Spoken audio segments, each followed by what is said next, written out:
मित्रांनो, लक्ष्मी निवासमध्ये आजीनं रचला कट आणि शेवटी झालं तिच्या मनासारखं. तर आता काय झालंय ते पाहूया. तर मित्रांनो, इकडे सिद्धू आणि भावना जे आहेत ते वेगळे आहेत एकमेकांपासून. तो जेलमध्ये आहे आणि सिद्धूला कोणते तरी गुंड जे आहेत ते मारतायत आणि हे सगळं आजीचीच करतूत आहे, की जेणेकरून भावना घाबरून डिव्होर्स पेपरवर साईन करावं.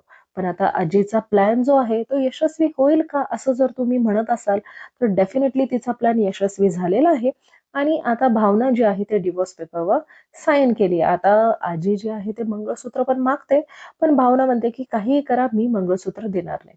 पण आजी जी आहे क्रूर बाई, ती भावनाच्या गळ्यातील मंगळसूत्र काढते. तर आता तिकडे सिद्धूची बेल होते. या अटीवरच डिव्होर्स पेपरवर साईन केलेली असते भावना. आणि त्यामुळे तिकडे सिद्धूला घ्यायला भावना नाही जात. तेव्हा त्याच्या फ्रेंड्सला तो विचारतो की भावना का नाही आली. तेव्हा मात्र आता सिद्धूला घरी गेल्यानंतर कळेल की भावनाने डिव्होर्स पेपरवर साईन केले. आता भावना आणि सिद्धू जे आहेत ते वेगळे राहणार, पण आजीच्या शब्दांमध्ये येऊन तो भावनाच्या विरोधात होईल की भावना सोबतच तो राहील, हे आपण आता येणाऱ्या काही एपिसोड्स मध्ये आपल्याला कळेलच.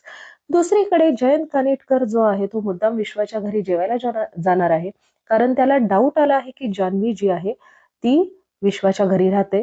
कारण लास्ट टाइम त्यानं तिच्या हातचं खाल्लं आणि त्याला बरोबर लक्षात आलं होतं की हे जान्हवीच असं बनवू शकते. त्यामुळे तो आता मुद्दाम विश्वाच्या घरी जाणार आहे आणि चेक करायला की म्हणजे स्वयंपाक कोण करते. पण आता जेव्हा विश्वाची आई सांगते की जयंत कानेटकर येणार आहेत जेवायला, तेव्हा जान्हवी काहीतरी कारण काढते आणि ती स्वयंपाक बनवत नाही.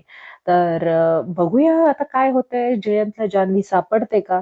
आणि सिद्धू जो आहे तो भावना सोबत राहील का भावनाच्या विरोधात जाईल? हे सगळं पाहायला आपल्याला मजा येणार.